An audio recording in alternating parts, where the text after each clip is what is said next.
첫 번째 수업 주제는요. 신경과 의사가 이겨낸 고지혈증 당뇨입니다. 네, 신경과 전문의 장민욱 선생님의 고백입니다. 네, 안녕하세요. 제가 신경과 전문의잖아요. 예, 굉장히 다양한 질환을 다루는데요. 그중에서도 저는 심뇌혈관 질환 환자분들을 많이 만나게 됩니다. 이 심뇌혈관 질환의 중요한 원인 요소들, 혈관 질환의 위험 요소 바로 고지혈증, 고혈압, 당뇨, 쓰리고죠. 네. 그래서 제가 환자분들한테 고지혈증 관리 잘해야 된다 정말 많이 강조하고 또 당뇨 관리에 대해서도 신경 쓰셔야 된다고 항상 강조하는데 근데 제가 고지혈증 약을 먹기 시작한 지 벌써 7년 차고요. 당뇨 관리한 지도 벌써 3년이 넘었습니다. 아니 저기 뭐가 좋고 뭐가 나쁜지 그 분야에 대해서는 너무나도 잘 아시는 분이 네.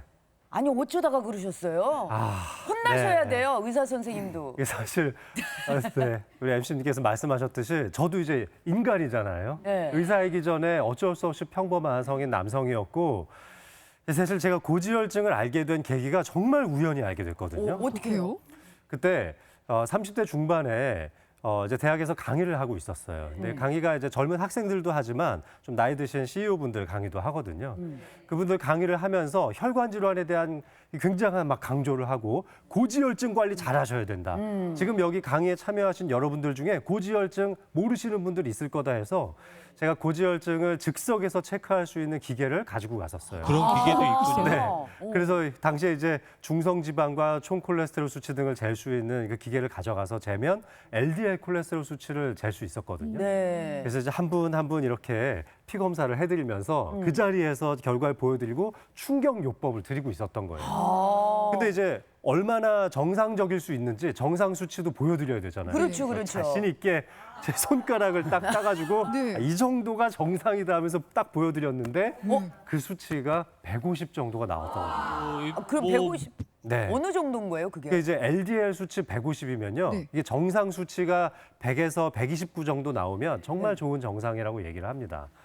야, 근데 이 150이라는 수치는 심근경색, 뇌졸중과 같은 치명적인 혈관 질환에 잘 걸릴 수 있는 그런 높은 수치나 마찬가지였거든요. 그래서 저도 이게 기계가 오류 난 건 아닐까? 이게 너무 깜짝 놀란 거죠. 게다가 수강생들 앞에서 좀 네. 당황스러웠겠네요. 제가 이제 잘못된 그분들한테 거. 자신 있게 얘기를 하려고 검사한 건데 네. 너무 창피한 거예요. 네. 그래서 일단은 이게 기계 오류도 좀 날 수 있다 하면서 살짝 얼버무리고는 그 다음 날 철저하게 금식을 하고 다시 혈액 검사를 정식으로 했는데 네. 비슷한 수치가 나온 겁니다. 어머.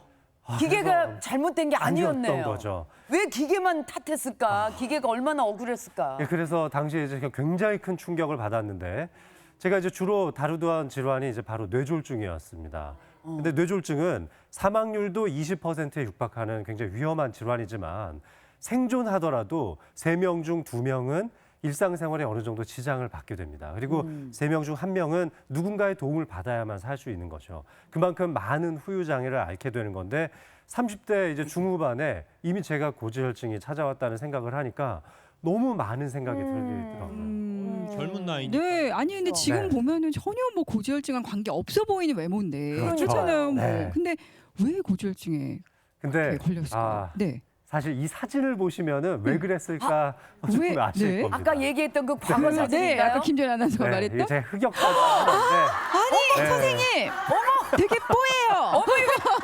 오동통한 이분은 누구시나요? 헤어스타일이. 네. 네. 지금 어머나. 10년 후가 아니라 10년 전 사진. 그렇죠. 네. 그렇죠. 10년 후에 이렇게 될지도 모르겠는데 어머.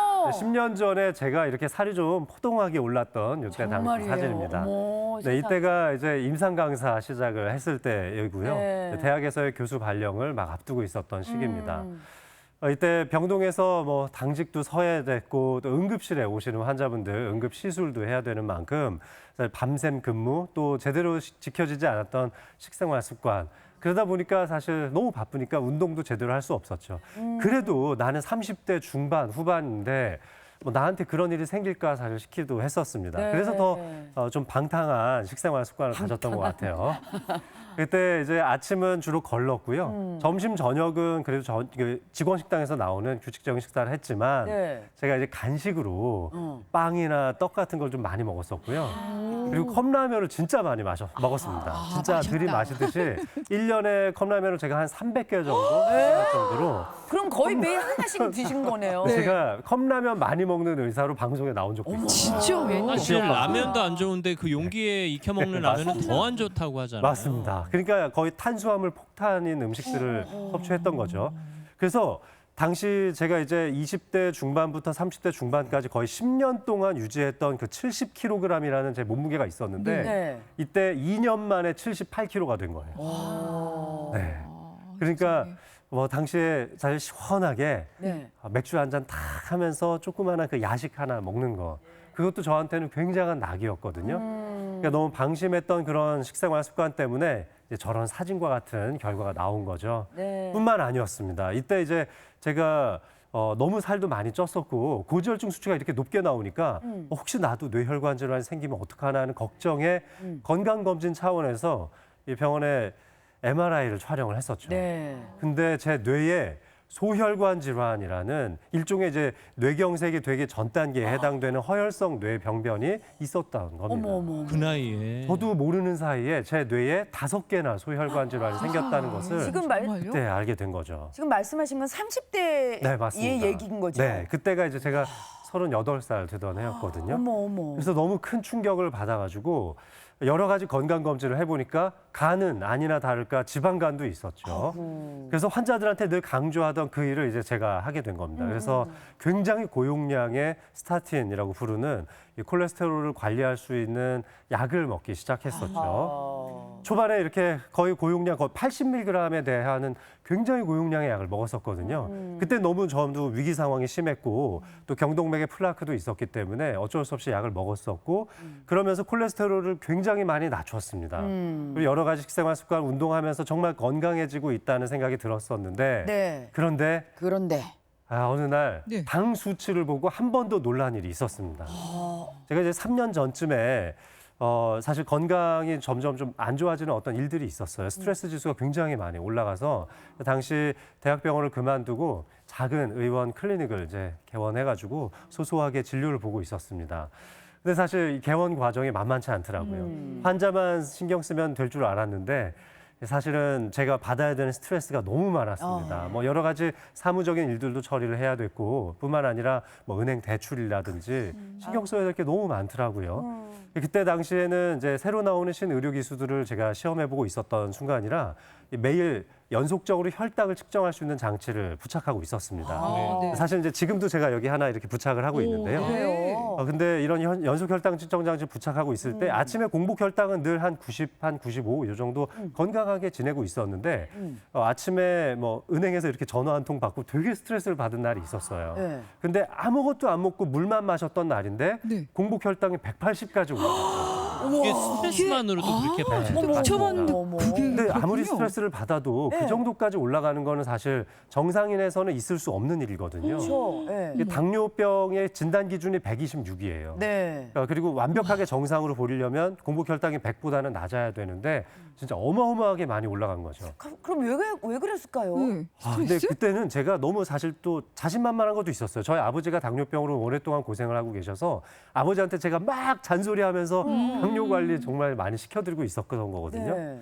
근데 당뇨가 생기는 데에는 정말 많은 원인이 있습니다. 네. 뭐 저처럼 이런 가족력을 가지고 있는 것도 하나의 큰 원인이지만 건강하지 못한 생활 습관을 가져서 제가 고지혈증을 앓고 있었던 환자잖아요.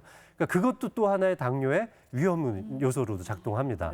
사실 어찌 보면 저는 당뇨의 고위험군이나 마찬가지였던 거예요. 그래서 경각심을 가지고 본격적으로 이제 당뇨 관리도 했던 거죠. 자, 그래서 제일 먼저 했던 게 바로 다이어트입니다. 살 빼야죠. 네. 네. 자, 사진 보시면. 우와! 네. 아니, 바뀌었어 인상이요. 네. 아니 어떻게 네. 형님에서 동생으로 변하셨어요? 네, 완전히 댄디하게 변해서. 그렇죠. 저 이 때 몇 사진 킬로그램이야? 하나도 보정하지 않은 그냥 그대로 원본을 제가 제공해 드린 거거든요. 80 좀. 얼마나 78에서 빼신 거예요? 그때 이제 78kg에서 69kg까지 10kg 거의 이상. 10kg 가까이 그때 네. 이제 뺐거든요. 네. 네, 요게 이제 제 한 1년 전쯤 사진입니다. 네. 그 다이어트를 이제 가장 효과적으로 하려면 몸에서 가장 큰 근육들을 키우면 되거든요. 네. 그 중에 이제 제일 좋은 게 허벅지나 엉덩이 근육을 이제 집중적으로 공략하는 거죠. 오. 그래서 그때 이제 주말에는 자전거도 한 50km씩 탔었고, 네, 그리고 지금도 계속 하고 있지만 네. 매일매일 아침에 양치질을 하면서 네. 스쿼트를 50개를 했어요. 대단하시네요. 네. 그렇죠. 네. 그래서 이빨 이제 구석구석을 닦으면서 스쿼트 50개씩 하고 그리고 매일 저는 15층 정도의 계단을 올라갑니다. 그리고 출퇴근도 대중교통을 이용하면서 많이 걸으려고 노력하죠. 네. 그렇게 하다 보니까 하루에 최소 6,000보 이상은 걸음을 걸을 수 있었고요. 그래서 지금도 체중을 70kg 미만 그리고 체지방률 15% 미만으로 관리하려고 열심히 노력을 하고 있습니다. 이게 고지혈증도 그렇고 당뇨도 그렇고 예방하기 위해선 체중 네. 관리가 중요하다는 맞습니다. 맞아요. 그래서 뭐 운동, 체형 관리 여러 가지 수치들도 재보고 이렇게 지금 연속 혈당 측정 장치나 3개월에 한 번씩 고지혈증 수치도 측정을 해보거든요. 네. 그래서 계절에 맞는 운동도 정말 좋습니다. 그래서 이 봄, 가을에 날씨 좋을 때는 러닝도 좀 하고요. 네. 또 여름철에는 수영도 즐기고 겨울철에는 스키도 좀 탑니다. 자, 근데 이렇게 운동하는 거 중요하지만 정말 중요한 건 역시 식습관이었습니다. 먹는 거죠, 맞아요. 네, 맞습니다. 이 당뇨병, 고지혈증 모두 다 혈관 질환의 대표적인 건데 이 두 질환 모두 공통적인 적이 있습니다. 바로 탄수화물과 포화지방입니다. 네, 이 탄수화물과 포화지방을 관리하기 위해서 제가 선택했던 아주 중요한 식단들이 있는데요.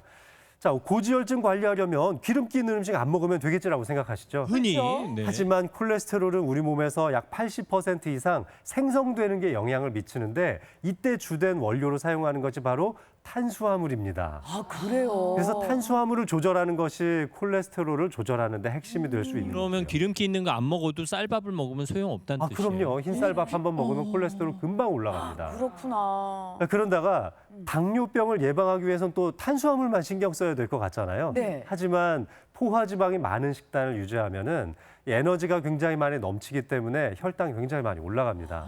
그러니까 고지혈증 관리하기 위해서 탄수화물을 조심해야 되고 네. 당뇨를 예방하기 위해서 이 포화지방이 많은 그런 이제 정크푸드를 예방해야 됐던 거죠. 그러면 뭘 어떻게 드셨어요? 뭘 그러니까요. 자, 그러니까 대체. 제가 이때 네. 선택했던 식생활 습관이 정말 궁금하실 텐데 네네. 자, 당뇨병, 고지혈증 예방에서 뇌 건강을 지키는 핵심적인 식단.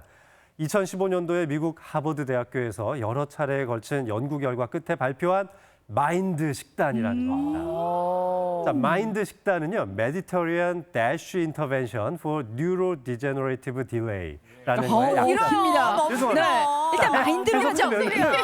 요거 우리 저기 혈관 질환 갖추려면은 이 지중해식 식단 좋다고 하죠. 네, 아, 네, 맞아요. 들어봤어요. 고혈압 식단을 예방하기 위해서 미국 심장학회에서 대쉬라는 식단을 만들었어요. 다시. 그러니까 지중해식 식단 네. 그리고 대쉬 식단을 합쳐가지고 이걸 잘 버무렸더니 뇌가 늙어가는 걸 막을 수 있더라라는 연구 결과가 나온 겁니다. 자, 어려운 말 기억하지 말고 자. 뭐 먹는지만 기억하면 됩니다. 뭐예요? 그럽시다, 그럽시다. 체내 염증 줄이고요. 뇌 혈류를 증가시켜서 치매 예방하는 그 마인드 식단을 알려드리겠습니다. 네. 미국 한 대학에서 1,000명에 대해서 10년 동안 추적 관찰한 연구 결과에서 이 마인드 식단만 지키면 진짜 인지력 저하가 예방되더라라는 이야. 엄청난 연구 결과가 있었거든요. 네.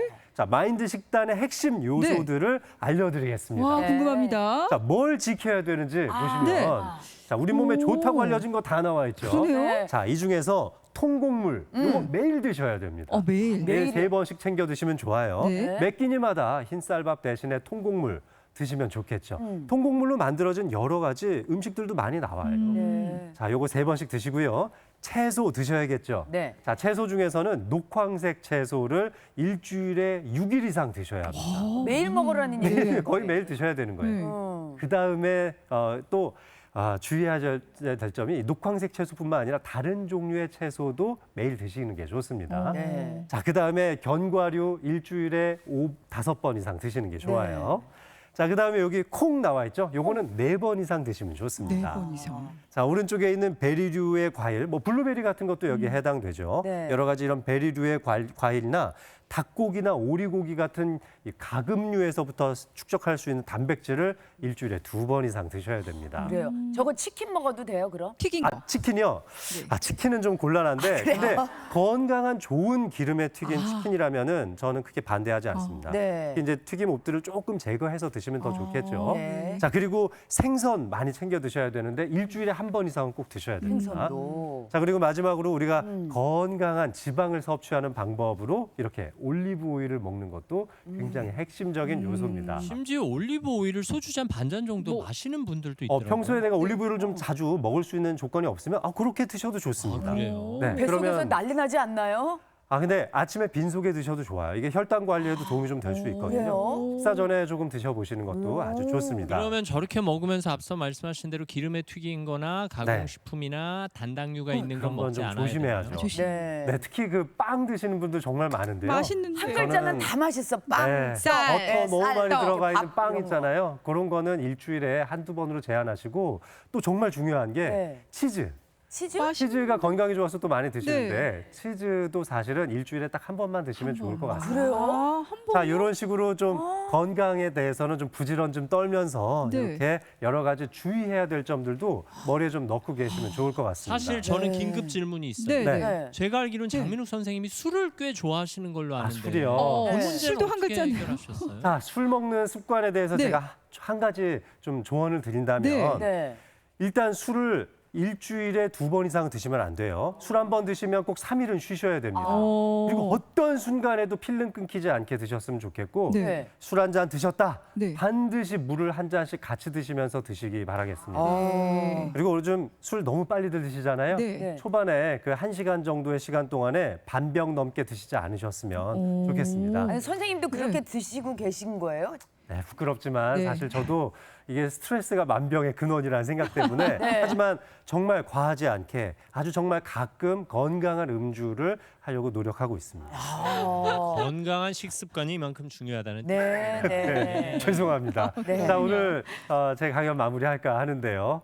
자, 제가 이렇게 건강한 음주 습관 말씀드려 살짝 좀 삐끗하긴 했지만 그래도 꾸준한 운동, 식단 관리 또 하셔서 중장년층을 넘어서 노년기까지 우리의 뇌 건강을 결정짓는 핵심적인 요소들, 특히 고지혈증 관리 또 당뇨 관리 잘 하셔서 건강한 80대, 90대, 100세까지 맞이하시길 바라겠습니다.